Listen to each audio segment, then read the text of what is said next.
অচলাবস্থা আঁতৰা নাই মহাৰাষ্ট্ৰৰ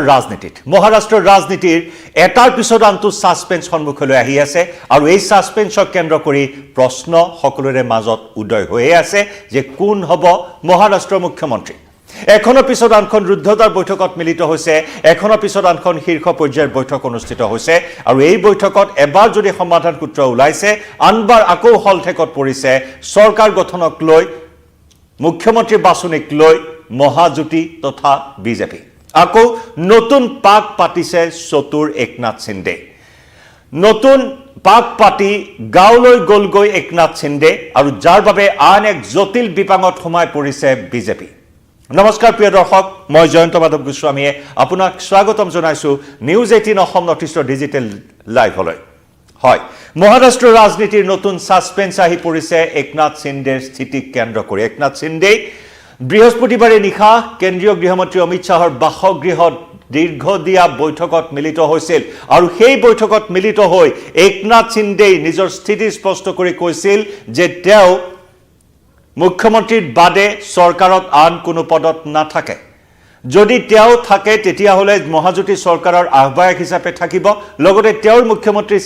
শ্ৰীকান্ত সিন্ধেক পাতিব লাগিব উপমুখ্যমন্ত্ৰী। আনহাতে বিজেপিৰ মুখ্যমন্ত্ৰী পদৰ বাছনিৰ ক্ষেত্ৰত তেওঁ কেতিয়াও হেঙাৰ হ'ব নিবিচাৰে, তেওঁ কেতিয়াও কণ্টক নহয় বিজেপিৰ বাটত। দেৱেন্দ্ৰ ফাডনবিছকে মুখ্যমন্ত্ৰী পতাৰ বাবেও তেওঁ সহমত প্ৰকাশ কৰিছিল এক প্ৰকাৰ, আৰু তেনেদৰে বৈঠক সমাপ্ত হৈছিল আৰু সেই মৰ্মে আজি মহাজুতিৰ বৈঠক অনুষ্ঠিত হোৱাৰ কথা আছিল। কিন্তু সকলো ফুটুকাৰ ফেনত পৰিণত হ'ল চতুৰ সিন্ধেৰ কৌশলৰ বাবে। আন এক নতুন কৌশল অৱলম্বন কৰিছে চতুৰ সিন্ধেই আৰু যাৰ বাবে আকৌ বিপাঙত পৰিবলগীয়া হৈছে মহাজুতিৰ বিগ ব্ৰাদাৰ বিজেপি, যি 132খন আসন লাভ কৰি বৃহৎ দল হিচাপে পৰিগণিত হৈছে সদ্য সমাপ্ত বিধানসভা নিৰ্বাচনত। আৰু 26 নৱেম্বৰতে চৰকাৰ গঠন কৰিবলগীয়া আছিল যদিও মুখ্যমন্ত্ৰী কেন্দ্ৰিক এই বিষয়টোক কেন্দ্ৰ কৰি এতিয়াও চৰকাৰ গঠন কৰাৰ ক্ষেত্ৰত আগবাঢ়িব পৰা নাই মহাজুতি। আৰু তাৰ মাজতে আন এক নতুন পাক পাতিছে একনাথ সিন্ধে। মহাৰাষ্ট্ৰৰ সিতাৰা জিলাত থকা তেওঁৰ গাঁৱলৈ গুচি গ'ল। গাঁৱলৈ গুচি যোৱাৰ পূৰ্বে দি গ'ল আন এক প্ৰস্তাৱ, আৰু এই প্ৰস্তাৱে এনেদৰে পাক চক্ৰত পেলাইছে বিজেপিক যে কেনেদৰে মুখ্যমন্ত্ৰী বাছনি কৰিব, কেনেদৰে চৰকাৰ গঠন কৰিব, তাক লৈ যেন এক মুহূৰ্তত এই এক প্ৰকাৰ সন্দিহান হৈ পৰিছে মহাজুতি। কেয়াৰটেকাৰ মুখ্যমন্ত্ৰী একনাথ সিন্ধে গাঁৱলৈ গুচি গ'ল। গাঁৱলৈ গুচি যোৱাৰ পূৰ্বে দি গ'ল আন চৰ্ত, এটা ডাঙৰ চৰ্ত। কি এই চৰ্ত আৰু যাৰ বাবে বিজেপি বিপাঙত পৰিবলগীয়া হ'ল? মুখ্যমন্ত্ৰী নালাগে একনাথ সিন্ধেক লাগে এতিয়া ৰাজ্যৰ তিনিটাকৈ গুৰুত্বপূৰ্ণ দপ্তৰ। একনাথ সিন্ধে বিচাৰিছে গৃহ দপ্তৰ, একনাথ সিন্ধে বিচাৰিছে বিত্ত দপ্তৰ আৰু লগতে বিচাৰিছে ৰাজহ দপ্তৰ। এই তিনিওটা দপ্তৰ লাগে একনাথ সিন্ধে। কিয় লাগে এই তিনিওটা দপ্তৰ, তাৰেও ব্যাখ্যা আগবঢ়ালে কেয়াৰটেকাৰ মুখ্যমন্ত্ৰীগৰাকীয়ে। কালিলৈকে সকলোৱে ধাৰণা কৰি আছিল যে এতিয়া সকলো বাধা, সকলো সংঘাত আঁতৰিল মুখ্যমন্ত্ৰী কেন্দ্ৰিক, এতিয়া চৰকাৰ গঠন কৰিব মহাজুতিয়ে। তেনেকুৱা ধৰণৰ এটা ধাৰণা সকলোৰে মনলৈ আহিছে। বৃহস্পতিবাৰে নিশা কেন্দ্ৰীয় গৃহমন্ত্ৰী অমিত শ্বাহৰ বাসগৃহত হোৱা দীৰ্ঘ সময়জোৰা সেই বৈঠকৰ অন্তত যি স্থিতি একনাথ সিন্ধে গ্ৰহণ কৰিছিল, আৰু সেই স্থিতি অৰ্থাৎ আমি পুনৰ জনাইছোঁ একনাথ সিন্ধে চৰকাৰত মুখ্যমন্ত্ৰীৰ বাদে আন কোনো পদত নাথাকে, তেওঁ মহাজুতি চৰকাৰৰ আহ্বায়ক হৈ থাকিব বিচাৰে আৰু পুত্ৰক সংস্থাপিত কৰিব বিচাৰিছে ৰাজ্যৰ ৰাজনীতিত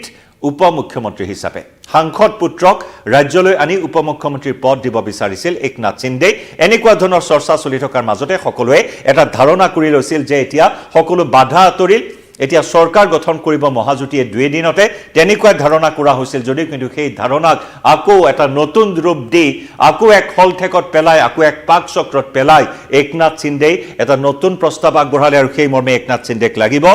গৃহ, বিত্ত আৰু ৰাজহ দপ্তৰ।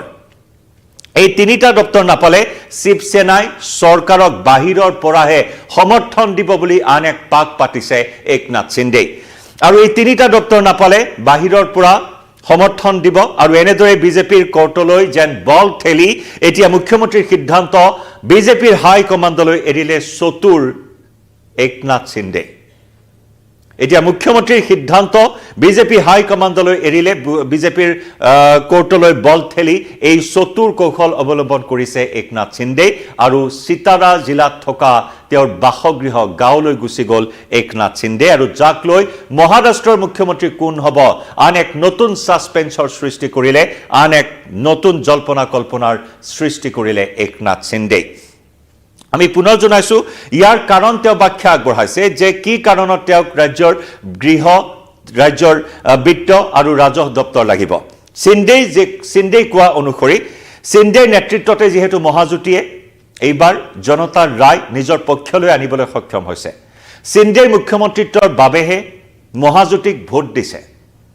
এই দাবী কৰিছে একনাথ সিন্ধে চৰকাৰৰ কেইবাখনো বিশেষ আঁচনি কথা উল্লেখ কৰিছে তাৰ ভিতৰত লাডলি বেহনা আঁচনি কথা কোৱা হৈছে তাৰ ভিতৰত সংৰক্ষণ বিধেয়কৰ বাবে মহাৰাষ্ট্ৰৰ মহিলা ভোটাৰ লগতে মাৰাঠা আৰু ওবিসি ভোটাৰসকলে মহাজুতি চৰকাৰক ভোট দিয়াৰ কথাও তেওঁ ব্যাখ্যা আগবঢ়াইছে যে মহাজুতি চৰকাৰে পুনৰ মহাৰাষ্ট্ৰৰ মসনদ কিয় দখল কৰিবলৈ সক্ষম হ'ল যেটো ভাৱমূৰ্তি মুখ্যমন্ত্ৰী হিচাপে একনাথ সিন্ধেৰ ভাৱমূৰ্তি সেই ভাৱমূৰ্তিৰ বাবে মহাজুতিক মহাৰাষ্ট্ৰবাসীয়ে ভোট দিয়াৰ কথা তেওঁ দাবী কৰিছে গতিকে তেওঁ মুখ্যমন্ত্ৰী হিচাপে থকাটো বিচাৰিছিল তাৰ লগতে তেওঁ উল্লেখ কৰিছে যেহেতু বৃহৎ দল হিচাপে 132খন আসনৰে বিজেপিয়ে বিজয় সাব্যস্ত কৰিবলৈ সক্ষম হৈছে গতিকে মুখ্যমন্ত্ৰী হোৱাটো বিজেপিৰ পৰাই তেওঁ বিচাৰে এনেদৰে এটা কৌশলগত মন্তব্য কৰিছে যে মুখ্যমন্ত্ৰীজন বিজেপিৰ ফালৰ পৰাই হওক বিজেপি দলৰ পৰাই হওক দেবেন্দ্ৰ ফাডনবিসেই হওক কিন্তু গৃহ বিত্ত আৰু ৰাজহ এই তিনিটা দপ্তৰ লাগিব একনাথ সিন্ধে কাৰণ এই তিনিটা দপ্তৰৰ জৰিয়তেহে মহাৰাষ্ট্ৰবাসীৰ মনৰ আশা আকাংক্ষা পূৰণ কৰিবলৈ তেওঁ সক্ষম হ'ব এয়া হৈছে তেওঁৰ যুক্তি এয়া হৈছে তেওঁৰ ব্যাখ্যা যদি সিন্ধে মুখ্যমন্ত্ৰী নহয় এই সকল লোকলৈ এটা ভুল বাৰ্তা যাব বুলি তেওঁ এনেকুৱা ধৰণৰ এটা নতুন পাক পাতি মহাৰাষ্ট্ৰৰ ৰাজনীতিত আন এক সাসপেন্সৰ সৃষ্টি কৰা পৰিলক্ষিত হ'ল যি আভ্যন্তৰীণ সমীক্ষা চলোৱাৰ কথা উল্লেখ কৰিছে একনাথ সিন্ধে আভ্যন্তৰীণ এটা সমীক্ষা চলাইছিল আৰু সেই সমীক্ষাত জনতাই সিন্ধেক মুখ্যমন্ত্ৰী হিচাপে হেনো বিচাৰিছে সেই কথা তেওঁ সদৰি কৰিছে শিৱসেনাৰ তৰফৰ পৰা একনাথ সিন্ধে শিৱসেনা গোটৰ তৰফৰ পৰা এটা আভ্যন্তৰীণ সমীক্ষা চলোৱা হৈছিল আৰু সেই সমীক্ষাত জনতাই একনাথ সিন্ধেকে মুখ্যমন্ত্ৰী হোৱাটো বিচাৰিছে কিন্তু হাপু মৰক লাঠিও নাভাঙক এই নীতি অৱলম্বন কৰি একনাথ সিন্ধে কৈছে যে যেহেতু বিজেপিয়ে বৃহৎ দল হিচাপে পৰিগণিত হৈছে বিজেপিৰ ফালৰ পৰা মুখ্যমন্ত্ৰী হওক কিন্তু জনতাৰ আশা আকাংক্ষা পূৰণ কৰিবলৈ হলে মুখ বিত্ত ৰাজহ আৰু গৃহ এই তিনিটা বিভাগ লাগিব বুলি এক চতুৰ শৰ্ত বান্ধি গাঁৱলৈ গুচি গলগৈ একনাথ সিন্ধে আৰু যাৰ বাবে মহা বিপাঙত পৰিছে এতিয়া বিজেপিৰ কোৰ্টলৈ মুখ্যমন্ত্ৰী বাছনিৰ বল ঠেলি এনেদৰে অন্তৰ্ধান হ'ল কেয়াৰটেকাৰ মুখ্যমন্ত্ৰী একনাথ সিন্ধে আৰু যাক লৈ মহাৰাষ্ট্ৰৰ ৰাজনীতিৰ যি অচলাৱস্থা সেই অচলাৱস্থা আৰু হয়তো দীঘলীয়া হ'ব সেই কথাই এই মুহূৰ্তত অনুমান কৰা হৈছে আনহাতে এটা পক্ষ দাবী কৰিছে যে বৃহস্পতিবাৰে নিশা যিখন বৈঠক অনুষ্ঠিত হৈছিল সেই বৈঠকত আসলতে দপ্তৰ বিতৰণক লৈহে বৈঠক হৈছিল অমিত শাহৰ সৈতে এটা সূত্ৰই সেই কথাও দাবী কৰিছে কিন্তু কালি বৃহস্পতিবাৰৰ সেই বৈঠকৰ পিছতেই এটা স্পষ্ট ধাৰণা আহি পৰিছিল যে একনাথ সিন্ধে যেহেতু তেওঁৰ স্থিতি স্পষ্ট কৰি কৈছিল যে তেওঁ কেতিয়াও হেঙাৰ হৈ নাথাকে বাধা হৈ নাথাকে মুখ্যমন্ত্ৰীৰ ক্ষেত্ৰত বাদ এৰি দিছে বিজেপিক তেনেকুৱা ধৰণৰ এটা স্থিতি প্ৰকাশ কৰিছিল যদিও তেওঁ দুটা চৰ্ত দিছিল যে তেওঁ মহাজুতি চৰকাৰৰ আহ্বায়ক হৈ থাকিব তেওঁৰ পুত্ৰক কেন্দ্ৰৰ পৰা আনি সংসদৰ পৰা আনি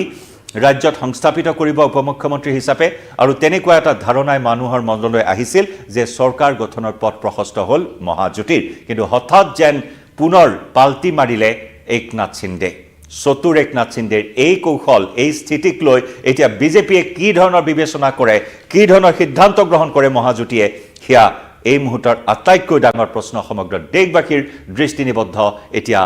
দেশৰ ব্যৱসায়িক ৰাজধানী হিচাপে পৰিচিত মহাৰাষ্ট্ৰৰ ৰাজনীতিত কিভাৱে এনেকুৱা ধৰণৰ চতুৰ কৌশলগত এটা স্থিতি একনাথ সিন্ধে জনাব পাৰে আপোনাৰ মতামত ধন্যবাদ